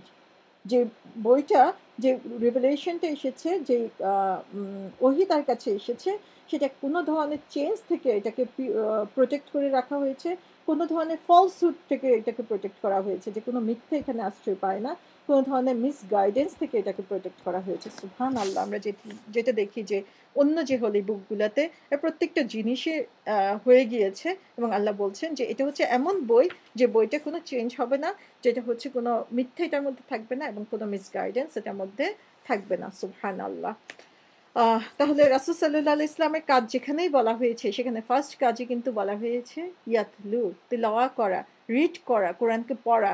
তাই অ্যাজ এ মুসলিম আজকে আমাদের ফার্স্ট ডিউটি হচ্ছে সেই তেলাওয়া করা, রিড করা। এবং রিড মানে না বুঝে পড়ে যাওয়াটাই আসলে বেসিক্যালি বুঝায় না। রিড মানে যেটা ফলো করা, যে আমি যেটা পড়ছি সেটা বোঝার জন্য চেষ্টা করা এবং সেটাকে ইমপ্লিমেন্ট করা। ফিহা কুতুবুন কাইয়্যিমা, তাহলে সেটা কি? যেটা হচ্ছে এটার মধ্যে কি আছে? কুতুবুন কাইয়্যিমা। এটাকে আমরা যদি সাধারণ অর্থে বলি, বলা হচ্ছে যে যাতে সম্পূর্ণ শাশ্বত ও সঠিক বিষয়বস্তু লিপিবদ্ধ থাকবে। আসলে এভাবে বললে কোরআনকে বোঝা অনেক টাফ হয়ে যায় যে আসলে কি বোঝানো হয়েছে এখানে। তো বলা হয়েছে যে কুতুবুন শব্দটা মানে হচ্ছে, কুতুব মানে কিতাব, আমরা জানি সে বই অর্থে সাধারণত ইউজ করা হয়। কুতুবের ২ টা অর্থ, একটা হচ্ছে যে আ রিটেন ফর্মে বুক, আরেকটা হচ্ছে যে ল অফ আল্লাহ। যে আল্লাহ রাব্বুল আলামিনের ল গুলার কথা এখানে বলা হতে পারে। আমরা প আ কো রমাদানের যে আয়াত রয়েছে সেখানে রোজার যে আয়াত রয়েছে সেখানে বলা হয়েছে কুতুবুন আলাইকুমুস সিয়ামু, যে তোমাদের উপর সিয়ামকে দিয়ে দেওয়া হয়েছে। তার মানে সিয়ামের যে ল সেটা তোমাদের উপর আ আ অবতীর্ণ হয়েছে। তো সেখানে কুতুব শব্দটা ল অর্থে এসেছে। এরকম বিভিন্ন সময়ে আল্লাহ রাব্বুল আলামিন কোরআনে কুতুব শুধু বই অর্থে ইউজ করেন নাই। তিনি আল্লাহর দেওয়া ল বা নিয়মগুলার কথাও সেখানে বুঝিয়েছেন। কাইয়্যিমা শব্দটা হচ্ছে খুবই ইম্পর্টেন্ট এবং ইন্টারেস্টিং একটা ওয়ার্ড, যেটা যেটা আমি সবসময়ই বলি যে আমরা যদি ওয়ার্ডগুলা না বুঝি তাহলে আসলে কোরআনকে যেভাবে বুঝা দরকার সেভাবে বুঝা আমাদের পক্ষে সম্ভব হবে না। কাইয়্যিমা আসছে কামা শব্দ থেকে। কামা শব্দ মানে হচ্ছে যে কোনো কিছুকে ফার্ম, আপরাইট অথবা স্ট্রেইট স্ট্যান্ড করে রাখা। যে আ কোনো জিনিস যেকোনো জিনিস, একটা পিলারের কথা আমরা চিন্তা করি যে সে পিলারটা কি করে, যে বিল্ডিংটাকে খুব ফার্মলি ধরে রাখে, আপরাইট স্ট্রেইট ফর্মে রেখে দেয়। তো কামা দিয়ে সেই জিনিসটা বোঝানো যায় যে কোনো জিনিসকে স্ট্রেইট ফার্মলি, যে কোনোভাবে এরকম টলে যাবে না, নড়ে যাবে না বা সরে যাবে না, সেরকম অবস্থানটাকে কামা বলা হয়ে থাকে। আবার কামা দিয়ে আরেকটা শব্দ যে অর্থ যেটা বুঝায় সেটা হচ্ছে যে সে নিজে তো আপরাইট থাকে, আবার কোনো কিছু যদি ক্রুকেড থাকে, কোনো যদি বাঁকা হয়ে থাকে, তাহলে সেটাকেও সে আপরাইট করে দেয়। তাহলে এখানে কিসের কথা বলা হয়েছে? বলা হয়েছে যে ফিহা কুতুবুন কাইয়্যিমা। এই যে কুতুব, এই যে বই অথবা এই যে লয়ের কথা আল্লাহ রাব্বুল আলামিন বলে দিয়েছেন, এই লয়ের কাজ কি? সেই লয়ের কাজ হচ্ছে সমস্ত কিছুকে স্ট্রেইট রাখা। এটা এরকম বাঁকা হবে না। আমরা দেখি একটু আগে আহলে কিতাবদের কথা বলা হয়েছে। যে সেখানে আহলে কিতাবদের বইগুলো আজকে আমরা কি অবস্থা? সেখানে দেখি সেটা চেঞ্জ হয়ে গিয়েছে। সেখানে দেখি তারা তাদের নিয়ম-কানুন চেঞ্জ করে নিয়েছে। তারা নিজেদের মতো করে সেখানে নতুন কিছু ঢুকিয়েছে।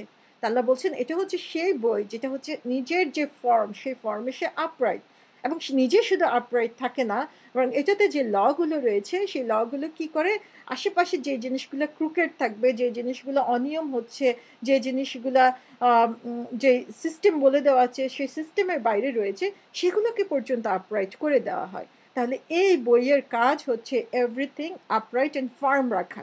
যারাই এই বইটাকে ফলো করবে, যারা এই বইটার মেসেজগুলোকে ফলো করতে পারবে, তাদের অ্যাক্টিভিটি হবে যে তারা দিনের পথে এরকম স্ট্রেইট হয়ে থাকতে পারবে। এবং শুধু তাই না, বরং আল্লাহর ল যারা ফলো করবে তারা নিজেরা যেমন স্ট্রেট থাকতে পারবে, তেমনি তাদের আশেপাশে যারা রয়েছে যে যত ভুল ভ্রান্তি রয়েছে সেগুলোকে তারা কারেক্ট করে নিতে পারবে। সেটা তাদের সোসাইটি, তাদের ফ্যামিলি সমস্ত কিছুকে ডেভিয়েশন থেকে তারা দূরে সরিয়ে রাখবে। তাহলে কে করবে এই কাজটা? এখানে কাইয়েমাহ শেষে যে তামার বুটা হা শব্দটা আমরা শুনতে পাই, সেটা মানে হচ্ছে যে কনস্ট্যান্টলি স্ট্যান্ডিং। এই হা শব্দটা দিয়ে এটাকে বোঝাচ্ছে যে এটা কনস্ট্যান্টলি স্ট্যান্ডিং, যে একদিন দুই দিন থাকবে তা না, বরং অল দ্য টাইম এটা কনস্ট্যান্টলি থাকবে এবং কোনো চান্স নেই এখানে যে নিয়ম সেখান থেকে মুভ হয়ে যাওয়া। এখানে আমরা দেখি যে আল্লাহ রাব্বুল আলামিন হচ্ছে তার লয়ের ব্যাপারে তিনি খুব স্টিল, যে যে অন্যায়ের যে শাস্তি, যার জন্য যে পুরস্কার, সেই সমস্ত কিছু আল্লাহ রাব্বুল আলামিন ঠিক যেভাবে বলেছেন সেভাবেই হবে। আজকে হয়তো দুনিয়ার বুকে আমরা এটা দেখতে পাচ্ছি না, কিন্তু আল্লাহর ফয়সালা আল্লাহ রাব্বুল আলামিন দেখাবেনই। এবং আমরা জানি যে কোরআনেই বলা হয়েছে যে তখন মানুষ বলবে যে হ্যাঁ, এর কথাই তো আল্লাহ রাব্বুল আলামিন বইয়ে বলেছেন, এর কথাই তো নবী আমাদের কাছে আমাদেরকে হুঁশিয়ার করে দিয়েছেন, আজকে সেটাই সত্য প্রমাণিত হলো। তো আল্লাহ রাব্বুল আলামিন এই কাইয়ে মাহ শব্দটা দিয়ে বোঝাচ্ছেন যে এটা কনস্ট্যান্টলি স্ট্যান্ডিং ফর্মে থাকবে এবং এটাকে ডেভিয়েটেড করা কারো পক্ষেই সম্ভব না। এবং আমরা জানি যে কিয়ামত পর্যন্ত এই কোরআন স্ট্রেট ফর্মেই থাকবে, কিন্তু আমরা সেই মেসেজটা ঠিকমতো ডেলিভার করছি কিনা সেটা হচ্ছে আজকে আমাদের রেসপন্সিবিলিটি। কাইয়ামা শব্দের মিনিং হচ্ছে, এটা হচ্ছে অপোজিট অফ, আমরা যে দাঁড়ানো বলে থাকি, এটা হচ্ছে opposite of sitting.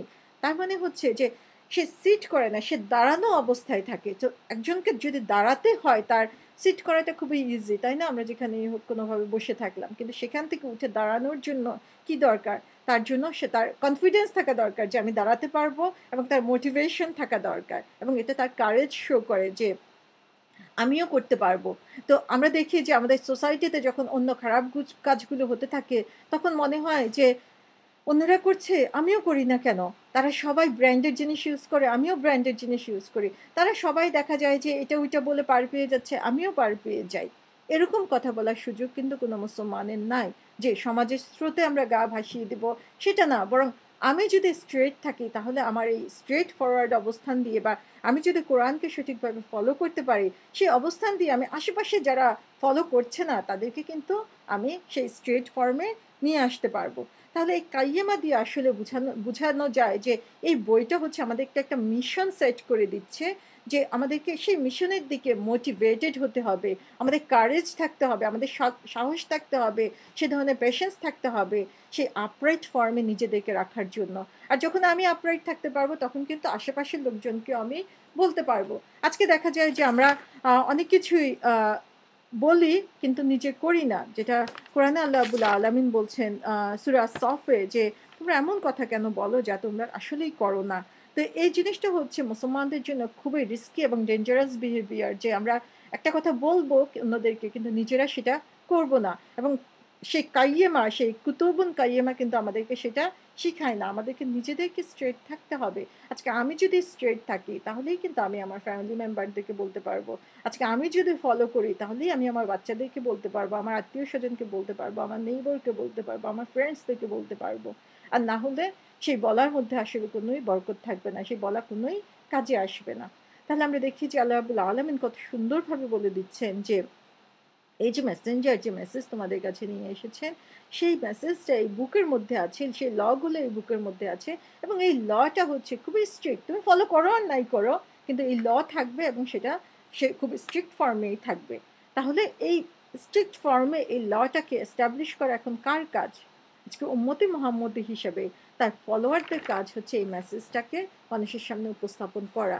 So first we have to know the law, then we have to implement it. তাহলেই হচ্ছে এই কুতুবুন কাইয়্যিমার যে কথাটা আল্লাহ রাব্বুল আলামিন বলেছেন, সেটাকে আমরা বাস্তবে প্রয়োগ করে দেখাতে পারবো। ৪ নম্বর আয়াতে বলা হয়েছে, ওমা তাফাররাকাল্লাযীনা উতুল কিতাবা ইল্লা মিন বাদি মা জাআতহুমুল বায়্যিনা, যে তারা তাদেরকে যে কিতাব দেওয়া হয়েছিল তাদের মধ্যে বিচ্ছিন্নতা দেখা দিয়েছে তাদের কাছে সুস্পষ্ট নিদর্শন এসে যাওয়ার পরও। তাহলে দেখি ওমা তাফাররাকাল্লাযীনা উতুল কিতাব, আছে যাদেরকে বই দেওয়া হয়েছে তাদের মধ্যে তাফাররাক হয়েছে, ফারাক সৃষ্টি হয়েছে। তাফাররাক শব্দটা মানে হচ্ছে সেপারেট হয়ে যাওয়া, যে বিচ্ছিন্ন হয়ে যাওয়া, তারা একে অপর থেকে বিচ্ছিন্ন হয়ে গেল। তাফাররাক শব্দটা এসেছে তাফাউল শব্দ থেকে, এবং যেখানে বলা হয়েছে যে কোনো কিছু দিয়ে নিজেকে বার্ডেন করে নেওয়া, নিজের উপরে কোনো কিছু বোঝা চাপিয়ে নেওয়া, এবং যে বোঝার কারণে তারা নিজেদেরকে একজন আরেকজন থেকে দূরে সরিয়ে দিচ্ছে। তা আল্লাহ রাব্বুল আলামিন বলছেন যে তারা তাদের উপর একটা বোঝা চাপিয়ে নিয়েছে। সেই বোঝাটা কি ছিল আসলে? আমার কাছে এটাই খুব অবাক লেগেছে যে আল্লাহ কত সুন্দরভাবে বলেছেন যে তাদেরকে তো আল্লাহ রাব্বুল আলামিন একটা গাইডলাইন দিয়েছেন, বই দিয়েছেন, নির্দেশনা দিয়েছেন। আমি সেই নির্দেশনা ফলো করলেই তো আমার হয়ে যায়। কিন্তু তারা কি করলো? সে উতুল কিতাব, সেই বইয়ের অনুসারীরা কি করলো? তারা নিজেদেরকে দূরে সরিয়ে নিল। তারা নিজেদের মতো করে সেখানে কিছু জিনিস এড করলো, কিছু জিনিস বের করে নিল, এবং উতুল কিতাবটা দিয়ে আসলে এখানে খুবই ইন্টারেস্টিং যে জিনিসটা, যে উতুল কিতাব মানে হচ্ছে হু আর গিভেন দ্য বুক, যাদেরকে বই দেওয়া হয়েছিল। তো এটা হচ্ছে একটা নেগেটিভ টোনে কথাটা বলা, যে তাদেরকে বইটা দেওয়া হয়েছিল। যদি এটা পজিটিভ টোনে হতো তাহলে কথাটা এরকম হতো, আতাইনা হুমাল কিতাবা, যে দোজ যাদেরকে আমরা বইটা দিয়েছি। সেটা না বলে আল্লাহ রাব্বুল আলামিন বলছেন যাদেরকে বইটা দেওয়া হয়েছিল। তো আল্লাহ রাব্বুল আলামিন এখানে নিজের সংশ্লিষ্টতা থেকে নিজেকে দূরে সরিয়ে রাখছেন। কারণ কি? কারণ তারা এই বইটাতে এখন নতুন কিছু এড করে সেই বইটাকে যে মূল ফর্মে ছিল সেটা থেকে তারা ডেভিয়েট করে নিয়েছে। যেটা আমরা এখন দেখি যে এখনকার যে হোলি বুকগুলা রয়েছে, কোরআন ছাড়া সমস্ত কিছুই কিন্তু এরকম তাদের যে ফর্মে ছিল সেই ফর্ম থেকে তারা দূরে সরিয়ে নিয়েছে। তো এটা যে নেগেটিভ টোন সেটা বুঝার জন্য একটা এক্সাম্পল এভাবে দেওয়া হয়েছে যে আপনি মনে করেন যে একটা পিজ্জা অর্ডার করলেন। তো পিজ্জা আসলো বাসায়, আসার পরে দেখলেন যে না, সুন্দর প্যাকেটে করে পিজ্জা রেখে গিয়েছে। আপনি যখন পিজ্জার বক্সটা খুললেন তখন দেখলেন যে সেখানে কিছু পিস মিসিং, যে কয়েকটা পিস সেখানে নাই। অথচ আপনি কিন্তু হোল পিজ্জাটাই অর্ডার দিয়েছিলেন। তো এটা থেকেই বুঝা গেল যে পিজ্জা ঠিকই আছে, কিন্তু তার মাঝে কিছু জিনিস সেখানে নাই।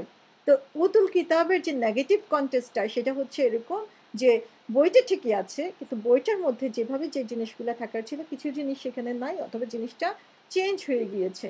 তাহলে আমরা দেখি যে এর আগে ফার্স্ট আয়াতে বলা হয়েছে যে কাফারু মিন আহলিল কিতাবি ওয়াল মুশরিকিনা, সেখানে দুইটা গ্রুপের কথা বলা হয়েছে। আর এখানে আল্লাহ রাব্বুল আলামিন যখন সেপারেশনের কথা বলছেন তখন বলছেন যে তারা নিজেদের উপর সেই বার্ডেনটা চাপিয়ে নিল। তারা কারা? তারা হচ্ছে সেই উতুল কিতাব, যাদেরকে বই দেওয়া হয়েছিল, যারা বইয়ের লোক ছিল, তারা তাদেরকে নিজেদেরকে উপর বার্ডেন চাপিয়ে নিয়ে তারা নিজেদেরকে এখান থেকে দূরে সরিয়ে নিল। তাহলে এখানে আবার একটা প্রশ্ন আসে যে আমরাও তো সে আহলে কিতাবের মধ্যে, আমাদের কাছেও তো আল্লাহ রাব্বুল আলামিন বই দিয়েছেন। আজকে আমরা কি বইটা সঠিকভাবে ফলো করছি, নাকি সেখানে কিছু চেঞ্জ করে ফেলছি? নাকি আমাদের পছন্দ মতো যে জিনিসটা আমাদের পছন্দ সেই জিনিসটা আমরা ফলো করবো, আর যে জিনিসটা পছন্দ না সেটা আমরা ফলো করব না, সেই ওয়েতে আমরা এই বইটাকে নিয়ে নিচ্ছি। তো এটা হচ্ছে আমাদের জন্য একটা ওয়ার্নিং এর মতো।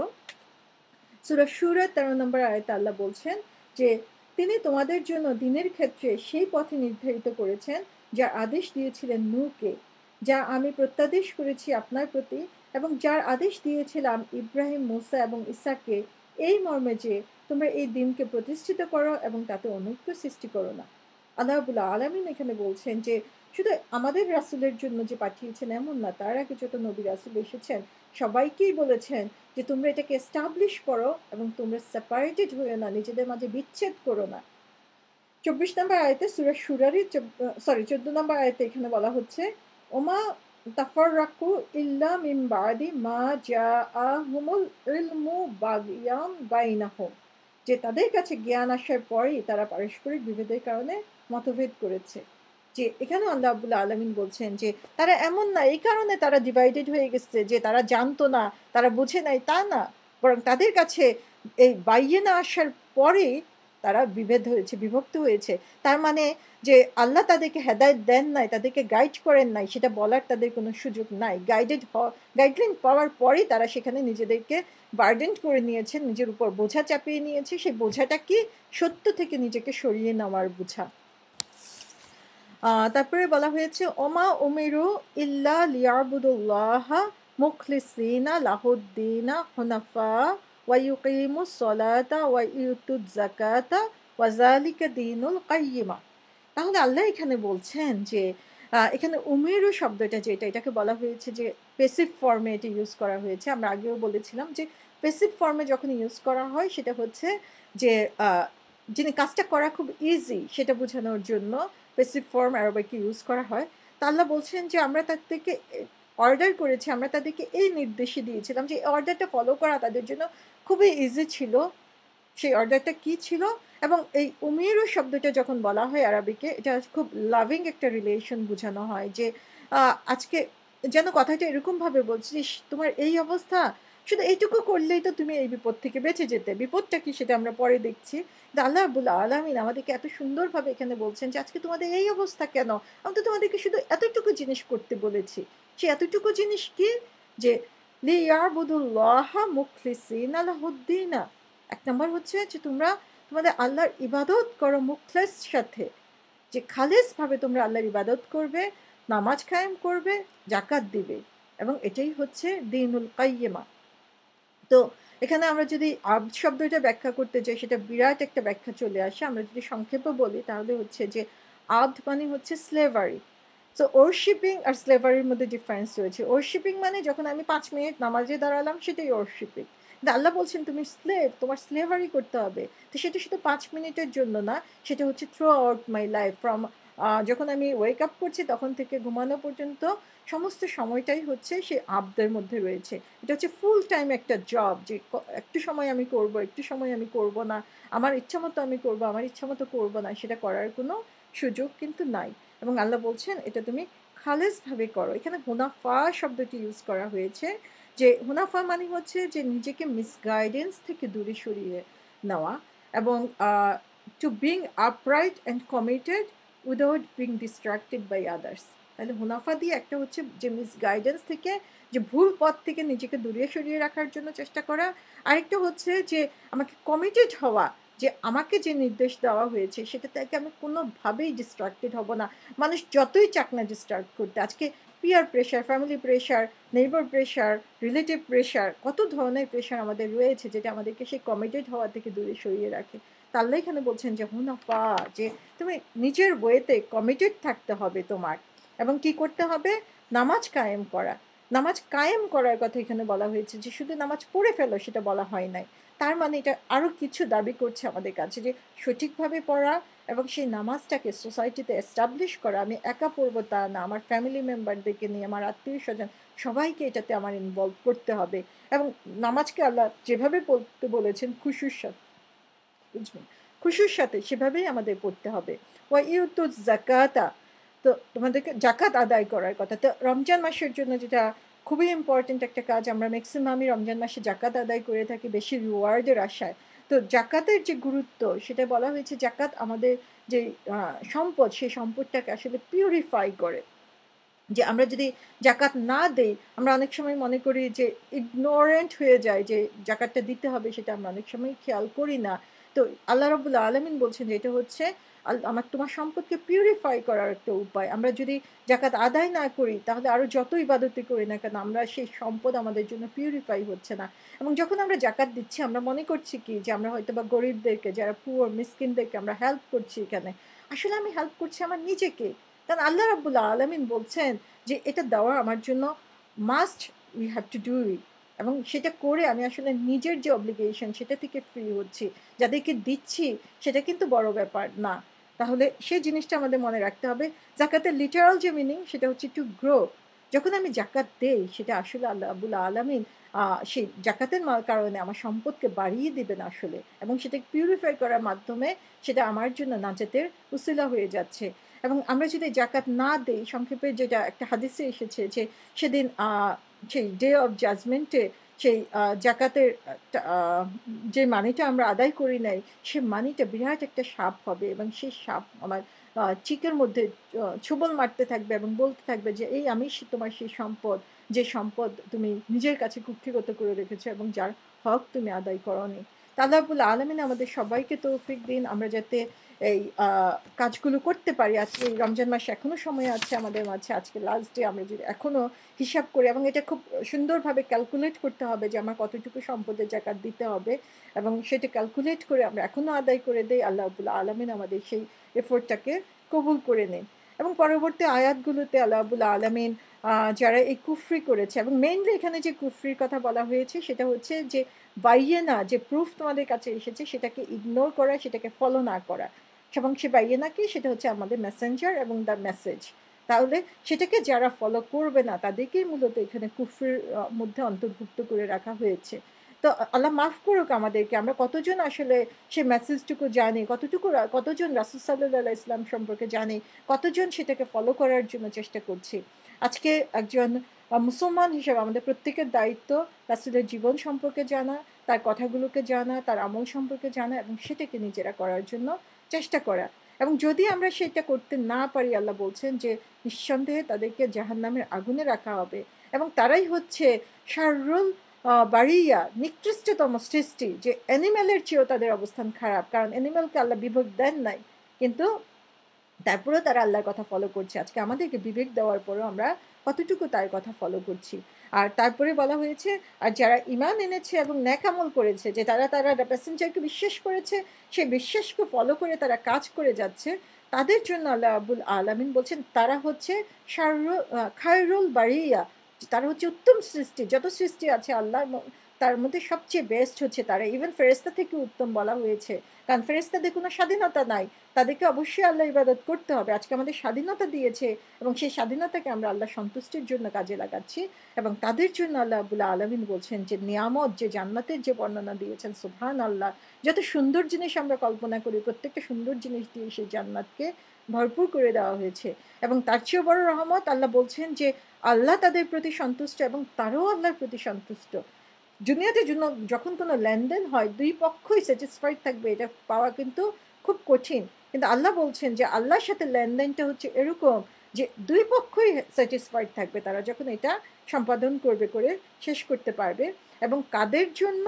জালিকা লিমান খাশিয়া রাব্বাহু, এসব কিছু তাদের জন্য, এই যে পুরস্কার আল্লাহ ঘোষণা করেছেন, এসব কিছু তাদের জন্য যারা হচ্ছে তাদের নিজেদের রবকে ভয় করছে। খাশিয়া শব্দ হচ্ছে যে বিশ্বাসের সাথে যে ভয় করা, তার চেয়ে বড় কিছুকে ভয় করা এবং সেখানে তার ইয়াকিন থাকবে, সার্টেন থাকবে যে আসলে সে এটা বিলিভ করে এবং সেই বিলিভের মাধ্যমে সে এটাকে প্রুভ করবে। তা আল্লাহ রাব্বুল আলামিন আমাদেরকে তৌফিক দিন যে সারা রমজান ধরে আমরা যে আমলগুলো করেছি এবং আমাদের রমজানের পরে যে সময়গুলো আমরা পাচ্ছি, প্রত্যেকটা মুহূর্তে আমরা যাতে সেই ক্লিয়ার প্রুফকে বুঝতে পারি, ক্লিয়ার প্রুফের ফলো করতে পারি, সে মেসেঞ্জারের উম্মতে মুহাম্মদী হিসাবে নিজেদেরকে প্রুফ করতে পারি এবং আমরা সবাই যাতে সে জান্নাতের নিয়ামত পেতে পারি, আল্লাহ আমাদের সবাইকে তৌফিক দিন। রাসূল সাল্লাল্লাহু আলাইহি ওয়াসাল্লামের সাহাবা যারা ছিলেন, তারা রমজান মাস আসার 6 মাস আগে তার প্রিপারেশন শুরু করতেন যে কিভাবে রমজানকে সুন্দর করা যায়। রমজান শেষ হওয়ার পর আরও 6 মাস তারা শুধুমাত্র আল্লাহর কাছে এই দোয়াই করতে থাকতেন যে আল্লাহ আমাদের রমজান রোজাকে কবুল করে নেন। সুবহানাল্লাহ, যে তাদের সেই এফোর্ট রোজাকে নিয়ে, যে সারা বছরটা রোজাকে কেন্দ্র করে তাদের চলতো। তো আল্লাহ রাব্বুল আলামিন আমাদেরকে তৌফিক দিন যে রোজাতে আমরা যত ভালো কাজ করেছি সেগুলোকে আল্লাহ অ্যাকসেপ্ট করে নিন। এই রোজার মাধ্যমে আল্লাহ রাব্বুল আলামিন আমাদের গুনাহ খাতাকে মাফ করে দিন এবং আমরা যাতে শুধুমাত্র সিজনাল মুসলিম না হই, শুধু রমজানের মুসলিম না হই, রমজানের পরেও যাতে আমরা আমাদের এই অ্যাক্টিভিটিগুলো কন্টিনিউ করতে পারি, আল্লাহ রাব্বুল আলামিন আমাদের সবাইকে সেই তৌফিক দিন। ওমা তৌফিক ইল্লা বিল্লাহ। সবাইকে ঈদ মোবারক জানিয়ে এখানেই শেষ করছি। তো ইনশাআল্লাহ সবাই ভালো থাকবেন, সুস্থ থাকবেন এবং আল্লাহ রাব্বুল আলামিনের কাছে আমরা একে অপরের জন্য দোয়া করব যে আজকে এই শেষ দিনেও আমরা যাতে আল্লাহর ব্লেসিংসগুলো খুঁজে নিতে পারি এবং আল্লাহর ব্লেসিংস চাইতে পারি। আল্লাহ আমাদের সবাইকে তো কবুল করে নিক তার পথে। তো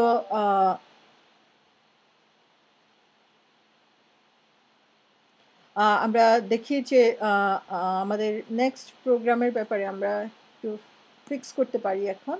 তো আল্লাহ আমাদের সবাইকে তৌফিক দিন যাতে আমরা স্ট্রেট পাথে থেকে আল্লাহ রাব্বুল আলামিনের সন্তুষ্টির কাজ আমরা বেশি